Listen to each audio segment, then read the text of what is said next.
Things have changed, the world has changed, and unfortunately, it feels like we are leading through crisis every day.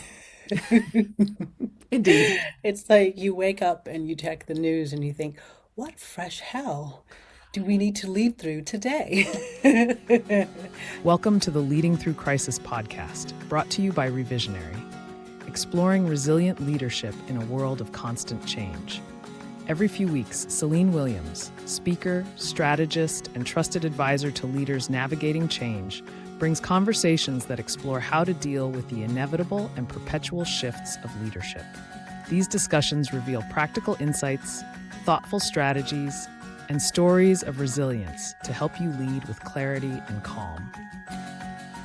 My guest today is a familiar face and a returning guest, and that is Stacey Gordon, who is a globally recognized leadership advisor and unapologetic evangelist for inclusion at work. Welcome back, Stacey. Thank you, thank you. So excited to be back. It's been a few years, so Yes. very excited to have you back. I always love having fresh conversations with familiar faces. And because it has been a few years, I'm going to ask the question to allow you to kind of update or share your current thoughts on the title of the podcast, which is Leading Through Crisis, and that phrase, leading through crisis. What does that mean for you now, or what comes up for you now? Because I imagine things have changed in the past few years. Things have changed, the world has changed, and unfortunately, it feels like we are leading through crisis every day. Indeed. It's like you wake up and you check the news and you think, what fresh hell do we need to lead through today? Like how is this going to impact my business? Yeah. And I think the real crisis is that we do not know. There is so much uncertainty that it makes it really hard to plan. And so being able to lead and be flexible in uncertainty is a skill that unfortunately too few leaders possess. I absolutely agree with that. There is, look, I think that crisis brings out the worst in people sometimes because of the reaction. Our brains go into the reaction, right? And so we limit what we can focus on. And rigidity, so that lack of flexibility, is such a common reaction, right? It trying to find the one thing that is going to work or doing the one thing that they think is going to work. And crisis crisis is not rigid. It's not one thing. Yeah. Yeah. And it's the impact too. I think it's looking at, like you said, the rigidity comes in because people want to feel as though they've got a handle on everything. And so they want the one answer, right? The magic pill, the wand that's going to just fix it and make it all good. And I think that we've moved from expecting leaders to know everything to expecting leaders to learn what is necessary to be flexible and agile in these moments. And we are expecting leaders to be open and listen to others around them and collaborate, right? Because there's going to be other people in the room who have information. It's not about being smarter than each other, it's about using the pieces that we each hold to be able to create a clear picture. I wish I saw more of that. Truly, I mean that in the I love that is more of the expectation. And I think often, whether it's we or leaders themselves, still expect to be the ones that have the answer and be able to solve the problem. And I wish there was more of the let's come together and we all have different pieces of this solution and we all have different perspectives and together we can navigate this crisis or figure it out. I think a lot of, and this may touch on some of, the things that you evangelize and that the work that you're doing, but a lot of time there's still leadership teams, there's still leaders who surround themselves with people who think exactly like they do at the best and worst of times, and they're not actually getting different perspectives. It's not people coming with different ideas. It really becomes you leader solve this because that's the expectation. Does that Yeah. make sense the way. It does, and I think though that it's because again we're looking at it as though there is, a problem to solve that has the answer. There is no the answer. There is a 100% agree. spectrum Yes. of answers, right? Yes. Yes. And the idea is which of those answers might be the best in this moment, and understanding Yes. that down the road we may look back and go, oh, you know what? That probably wasn't the right, but it was the best in the moment, right? Yes. And I think that because we've somehow boxed ourselves into a corner to where we want to be able to turn around and point a finger at somebody when it Mm-hmm. doesn't work out and say, well, it's because you made that decision. This is a problem now. Instead of looking at it and saying, well, that decision was made in that moment with this information that we had, with that data that was available to us, and it seemed like the best way to go.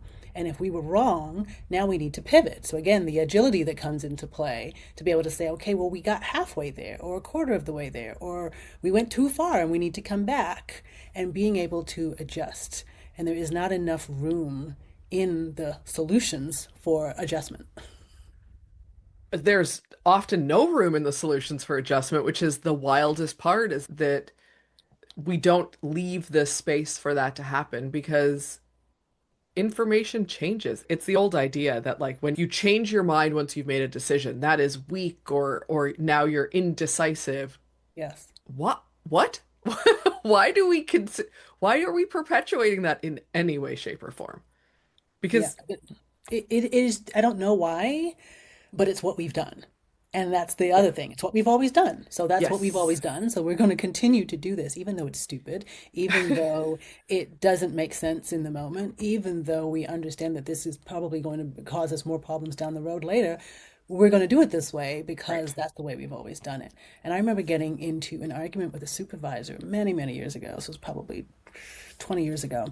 But she was upset with me because I had said to her that I communicated with a client, right? And I think I said I emailed them or something. And then maybe later in the conversation, I said, well, I spoke to the client, right? But in my mind, it was just I was communicating. So it Yeah. wasn't that I was like, it wasn't about the method of communication. It was Right. about what I said that was Right. important. And all she kept harping on was, well, you said that you spoke to them. Well, did you speak to them or did you email them? Or which did you do? And it was like, that doesn't matter. The point is, I communicated to the client this information. This is the information that they got, and I need to Yeah. talk to you about this information. And we could never get there because she was so stuck on the fact that I said, I think because just in the heat of the moment, when you say like, I said to this person. Well, when Yes. you say I said to the person, I don't mean literally I said to the person. I just meant I communicated to them. Yes. And she Yes. was just stuck on this idea that, I was lying and that if I couldn't be clear about my method of communication, then there was no way that she could trust me with the client communication. Stuck on something that is not relevant, that is not the core of anything. So the other question, the real question that I was going to ask inside of what you just said is how, and recognizing there is never one way that this works, right? So I'm not implying that Stacey Gordon, you have the one solution to all of this that you are going to share and solve all the What are you talking problems. about? Of course, I have the solution. I mean, great. If you do, let's do this. Let's solve all the world's problems right now. But in case that's not the reality, when you're talking about teams and leaders and situations where there's a lack of flexibility, there's a lack of ability to adapt in the moment. What are some things, a thing? How can we change that? And I'm saying we as in like the world of corporate, the world of leaders, the world of teams.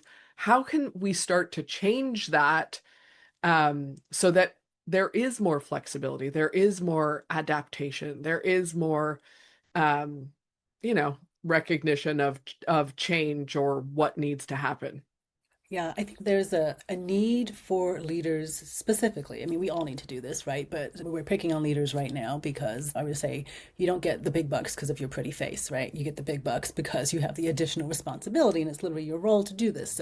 Yes. But I do think that everyone can benefit from self-reflection. Mm. And it is really to be able to understand, am I showing up in the way that I think I am? Mm. So when I'm working with clients, one of the things that I'm looking at is you say you're open, right? You're open, you're transparent, you're clear in your communication. Your team says something different. Your team says, I didn't get that information. I was unclear on what to do. I wasn't sure of the strategy. Well, which is it, right? There's a breakdown there.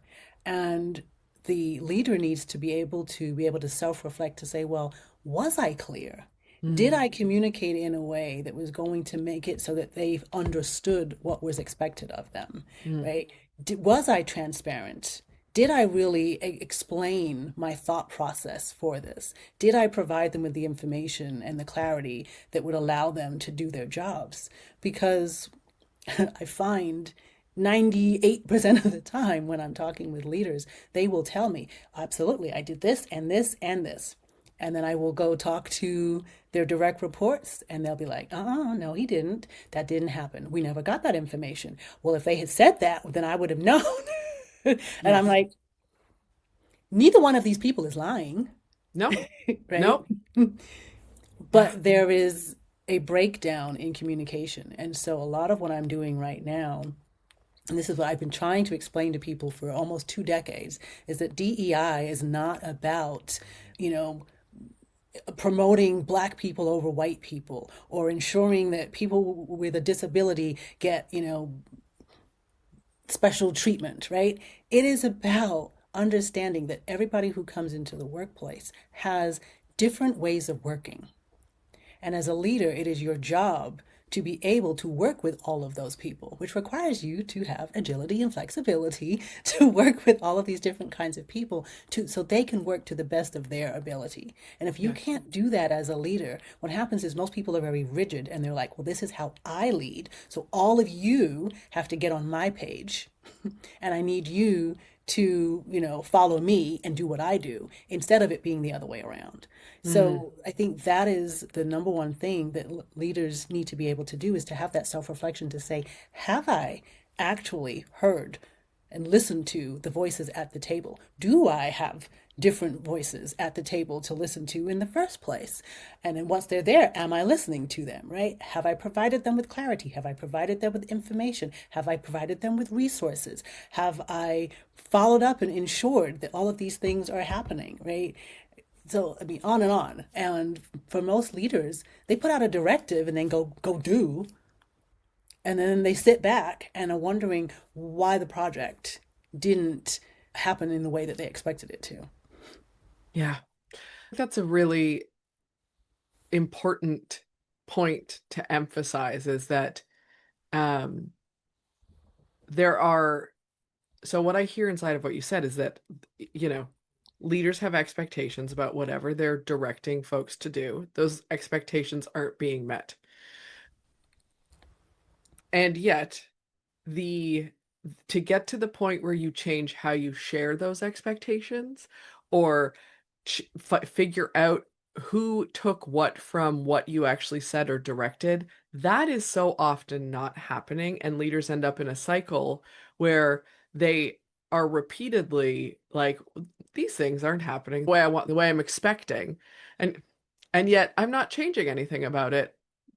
That's a them problem, not a me problem. Right. Yeah. So a lot of the work I'm doing is helping leaders to start to recognize that and change the way that they are interacting with their teams. Yeah. And it comes from, I mean, again, I lean on so much of my own experience and bring that into the workplace because I see it mirrored. And I had a, I had a supervisor who, same thing, we would go into these meetings, right? We'd have a staff meeting. I would sit and listen. And I had a coworker who would also sit and listen, right? So it's like 10 or 15 of us in this staff meeting. We would leave that meeting. She'd come into my office and I'd go, so he said I need to do this, this, and this, and you need to do this and this, and we have to work together on this and this. And she's like, no, that's not what he said.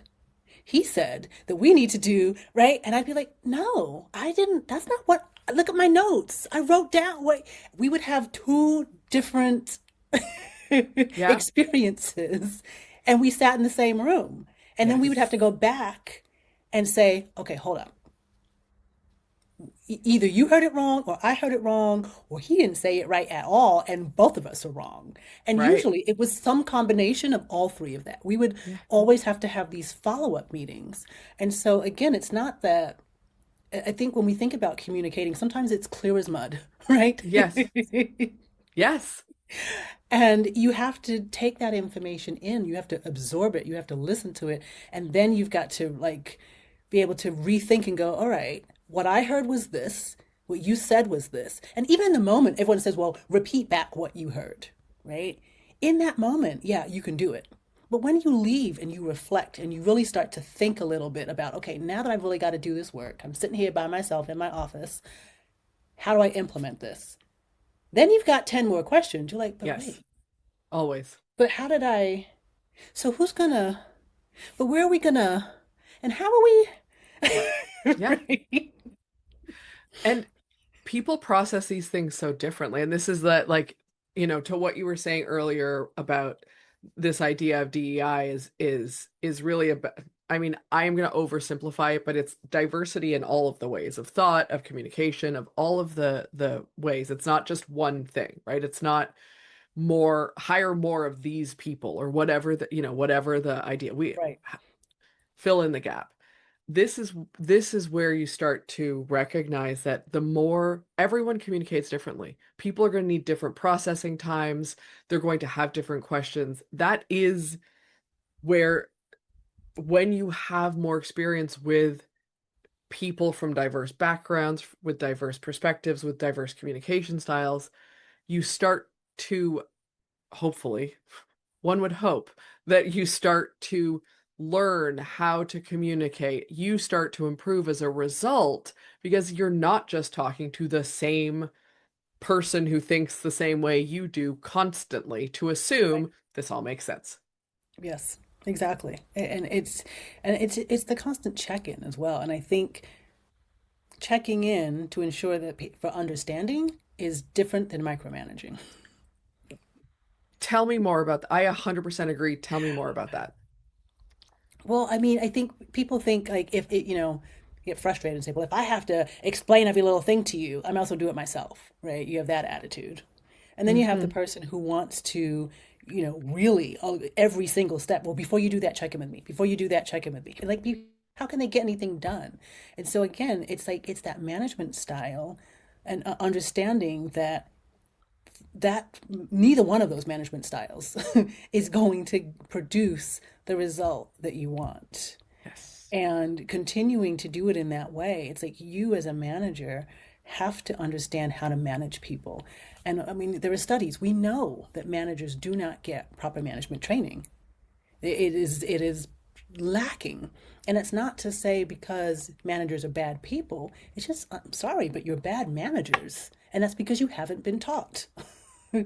Especially you haven't been taught because it's not as if you got to watch a really good manager on your way up because you probably had a bad manager too. And so if you did learn anything, it was more bad habits. I'm going to ask a question based on what you just said, and then I'm going to take us in a slightly different direction afterwards. But I think what you just said is important.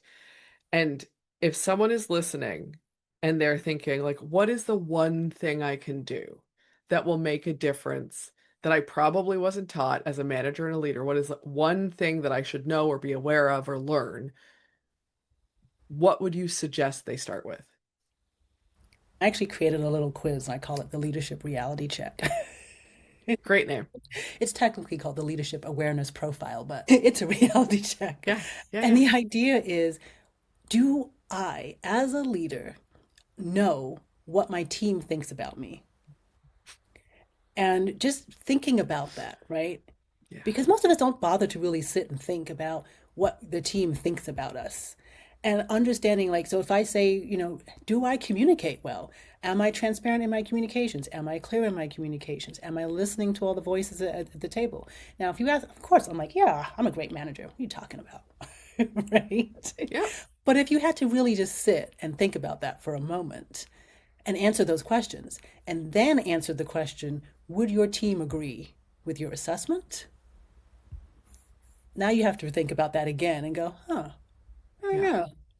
what would they say, right? And Yeah. based upon those answers, it gives you a profile that gives you a few sort of tips to really start thinking about how can you do a better self-assessment. And it's based off of some research around self-other agreement, which I won't go into, but there's a lot of research around the importance of that. And there aren't a lot of assessments out there that do that, right? That really No, make you think. yeah, I think that's really interesting. We'll definitely link that in the show notes for anyone listening, if you're okay with it, because I think that's a really interesting assessment for folks to take or to be aware of. And now the slight course adjustment, not correction, but an adjustment, because I wanted to make sure we get into some of the work that you're doing and your thoughts around DEI, because I think it is such an incredibly important conversation, and there are so many assumptions around um, DEI initiatives, what they're going to cost, how they're going to work or not work, that I don't think are really based in reality much of the time. And I'd love to hear your thoughts and takes on this, because I'm not saying the only work you do, but a lot of the work that you do and have done, as you mentioned, for 20 years is around DEI and trying to change, it sounds like, some of the assumptions that are out there about it. Absolutely. I think that the biggest thing is every time I hear the word DEI initiative, I cringe, right? Yep. Because you shouldn't have any. Like, Yeah. I'm pausing because I have to really think. Like, it gets me frustrated. Yes, I can imagine. I had a client, it was a CEO, brought me in and wanted me to do all this work. And they had 10 pillars for their organization, right? Which already was a lot. I was like, that's a lot of pillars. But I said, okay, that's great. You've got these 10 pillars. And they brought me in because they said, we need to make sure we're also addressing DEI. I said, that's great. So where's that going to go? They're like, well, I think we kind of have to do these 10 pillars first, and then we can do DEI. And I was like, no. So what you're going to do, you're not going to make it an additional thing. You have Right. 10 pillars. I was like, in every single pillar, we have to look at where is the inclusion in this? Where is the equity in that, right? That's what we actually have to do is every single pillar has to be measured against that. And if we Yes. don't have a way to do that, then the pillar needs to change slightly. It needs to be amended, right? That's what happens. No, we're not going to wait a year or 2 years through your cycle for you to go through your 10 pillars without thinking about DEI. And then at the end go, okay, let's think about DEI. Yeah. It's so interesting because I hear that story and it immediately makes me think that would be a reason that people have assumptions about DEI, right? Like, we're doing this thing and then we have to do this other thing because of DEI to create a special whatever. Right. And then they start to create stories about that. By the way, I'm not saying this organization, these leaders had bad intentions. That's not what I mean. But it perpetuates a story of it has to be a project, or it has to be an initiative, or it's this separate thing as Right. opposed to It should not be an extra. It should not be an add-on. It should not be a bolt-on. Because when you do that, that's what makes it so easy for you to pluck it right off. This is why so many of your organizations right now have lost their DEI initiatives, right? Because yeah. they were initiatives to begin with. They weren't embedded in the fabric. You Hmm. cannot take something out if it's embedded into the fabric. Right. It's easy to pluck it off if it's just been kind of sitting on top and it really wasn't necessary to begin with, right? It was just Right. this nice little pretty thing over in the corner. It looked great on your public statements to be able to say that, this is what we're doing. And so as Yeah. soon as there's even a whiff of, oh, maybe we shouldn't be doing it, you take it off. Now, why do you think you shouldn't be doing it? Because you weren't doing it right to begin with. Right. So when we look at the legalities of diversity, equity, and inclusion, and that's the other thing, I need everybody to stop saying DEI, and I need you to actually think about what that stands for. It is diversity, equity, inclusion. Please explain to me what you have a problem with when it comes to making sure that your workplace is a diverse place. Please explain to me why you don't want your policies to be equitable. You're fine with women making less money than men. You're fine with white women making more money than black women. You're fine with people with disabilities not being being paid less than everybody else in your organization. You okay with that? 'Cause that seems like a problem to me. That Mm-hmm. seems like that would be illegal, Mm-hmm. right? Yes. So these are the things we actually have to think about. And when you can just boil it down to an acronym and an initiative, then whatever you were doing in your workplace wasn't working anyway, and it wasn't being done correctly. When I come into an organization, the question I always ask is, why are you doing this work? What are the next steps going to be? What outcomes are you expecting? How does this pertain to your goals, right? And how do you ensure that it is being embedded in that? And if you're not asking those questions, then we have a problem. How often do organizations actually have answers to those questions when you ask them before you've asked them? Right? Like they're like, "Oh yeah, Oh, no, before? yeah." Like you ask the question, they're like, "Oh, we can definitely tell you what the outcomes we're looking for." They have clarity when you ask that question or when you ask those questions. Can I plead the fifth? Yes, you can. But that's why I'm asking because they are important questions.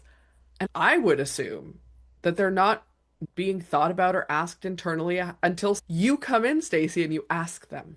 In a lot of organizations, they're not thinking about it.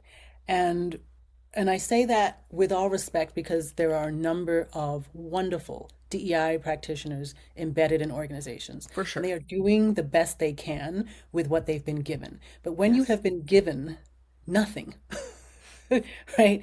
You cannot turn the ship around as a one woman or a one man show when you Yes. have no resources, when you are not given the influence and the power that is necessary to do what needs to be done. It's no wonder that we've gotten where we are today. The other Yes. part of that is that we are in a place where diversity, equity, and inclusion are things that should be embedded into the workplace in a way that makes work work for all. That has been the Rework Work, which is my company, right? That has been our motto since 2016 when I changed the name of my company to Rework Work. It was how do we make workplaces work for all? It's always been all. White men, black men, Asian man, disabilities, like you name it, everybody. Yes. The issue is that in some instances, people have looked at DEI as, oh, this is just a way to promote black people. Yep. If that was happening in a workplace, that is not DEI, Hmm. right? Oh, we're only looking at how do we promote women. If that is happening in your workplace, that is not DEI, Yeah. right? Yeah. And so, unfortunately, these things have been conflated and, compared, and they've all been put together to say, oh, this is all DEI. It is not, right? Mm. In the same way that you have accountants, right? CPAs who have taken licensing exams to become certified to be accountants, right? Yeah. Those accountants, how many of them out there in the world have been thrown in jail for embezzlement, for fraud, right? Enough. There's Quite a a few few. of them. Yep. Did we turn around and say, scrap CPA requirements? We don't need an exam. We don't need CPAs. There's no reason for us to do accounting anymore. Let's just throw the whole thing out because of a few bad apples. No, we wouldn't. But yet, and still, that's what's happening with DEI. Well, yes, it is absolutely what's happening with DEI. And it's so interesting because I do think it is easy, air quote, by the way, not right, not agreeing with this, to be clear, but I think it is easy for people to justify it when it is a DEI initiative and they are not thinking about it in the in under the actual umbrella of diversity, equity, and inclusion. I think when you put it under the DEI, it becomes easier for them just to scrap it, to your point, to say like, nope, doesn't matter. There was the backlash that happened at a certain point around equal opportunity and all of the language that was there, and there was all of the we have to throw all that out, and all again, similar thing where it's like, well, something didn't work there, it was taken advantage of, whatever the situation was. I'm not presuming to know or understand it, but just trash it all because under that umbrella, easy to do. I don't even know. It doesn't happen the same way. Well, it has It's a broad understanding and it has, an actual certification board and a body and all of those things, right? Which DEI yeah, does not have. yeah, The thing about DEI, though, I was like, I don't even know if it necessarily needs that because, again, when I was working with individuals and we talk about how do we, do inclusive recruiting, I got to a right. point where I was like, well, let's stop talking about inclusive recruiting. You're either doing recruiting well or you're not. If you're doing it well, you're Yes. ensuring it's inclusive. If you're Yes. not making sure it's inclusive, then you are not doing recruiting right. So I don't even need to put the word inclusive in there. It is embedded in how we recruit. It's the same with leadership. I don't need to talk about you being an inclusive leader. I just need you to be a decent, good leader who actually cares about making work for all the people in your team. If you are doing that, you are a good and successful leader. If you are not doing that, you are not a good or successful leader. That that is so important for people to hear is that you are not doing inclusive recruiting, which is such odd language. You're not being uninclusive. How about just be good humans who are looking at humans as humans, which regardless of anything else, if that's a starting point, guess what? By default, it's going to be inclusive. And it does require, right, some training. It does Sure. require some behavior shifts, some mindset shifts, because the other part of it, which nobody wants to talk about, and this is why it was so easy for DEI to go away, because nobody wants to talk about the underlying racism and homophobia and sexism and misogyny, right, that everything is built on. So when we say be, and I'll go back to recruiting as an example, be a good recruiter, right? Well, everyone wants to say, well, yeah, I'm a good recruiter because we're operating off of the standards and everything that we have used in the past. But those standards are based in sexism and misogyny and capitalism and all these other things that are creating very skewed outcomes. So, in order for us to actually be inclusive, we do have to change our mindsets a little bit and recognize that, oh, especially right now, if you're a recruiter, raise your hand, right? You put up a job ad today, tomorrow, you have 1,500 applications. Yep. Of those 1,500 applications, 1,000 of them, 1,200 of them are probably bots, right? Yep. And you are frustrated and you're going, how am I supposed to deal with this? And so, what are recruiters doing? They're saying, oh, well, I can look at these and skim and I can see that all of the resumes that have come in from India, they're probably all fake. Well, how do you know that? Well, because that's where a lot of that stuff is originating from. Yeah, but you don't know that all of them are Right. fake, right? Right. And so immediately now you are making assumptions, right, about a person and their resume based upon the origination of their resume. You are Right. making an assumption that this might be a fake profile because a person is has a Spanish last name, but in your mind doesn't look Spanish on LinkedIn. So they must be fake that, and then you're going to still say, oh, but I'm a good recruiter. But you can't be if you're making those kinds of assumptions, right? Right. That kind of assumptions that are happening, those biases that are happening, that's what we have to train for, right? Yes. That's what needs some learning and some understanding to be able to say, oh, actually, yeah, I did do that. I did say this. I have done this. I actually need to change the way that I'm recruiting to ensure that I am doing it inclusively. And so that's what needs to happen when we talk about DEI. I guess it would fall in that category. So, thank you for first of all acknowledging the really problematic systems that we are operating in and are the starting point, right? Because racism, misogyny, ableism, all of those things, they are systems that have existed for a long time, still exist. They're out there in the world, they're unspoken, they are the backbone of everything that's been created.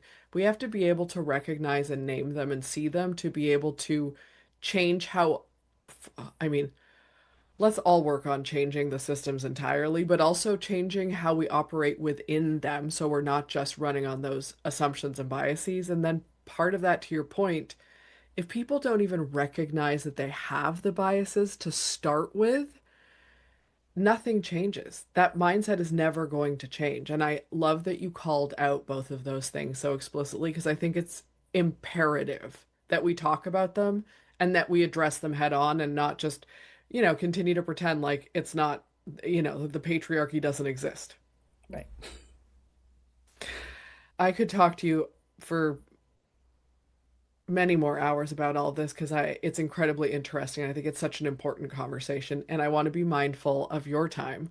So I'm going to ask the question, is there something that we didn't get to that you do want to make sure we talk about as part of this conversation, or that you want to emphasize that we did get to, but you're like, let's not forget this piece?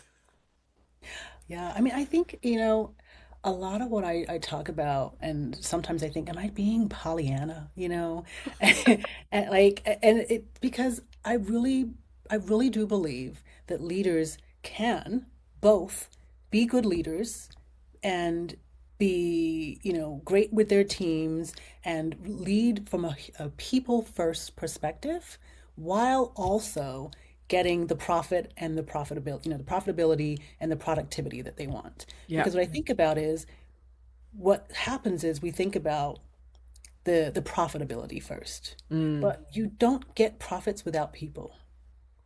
Amen. So we have to be people first, human first, people first, however you want to think about it. And so for me, that is the perspective I look at everything. And I think if you can start from there and say, look, how am I treating the people that I work with? How am I ensuring that they can do their best work and be their best selves in this organization?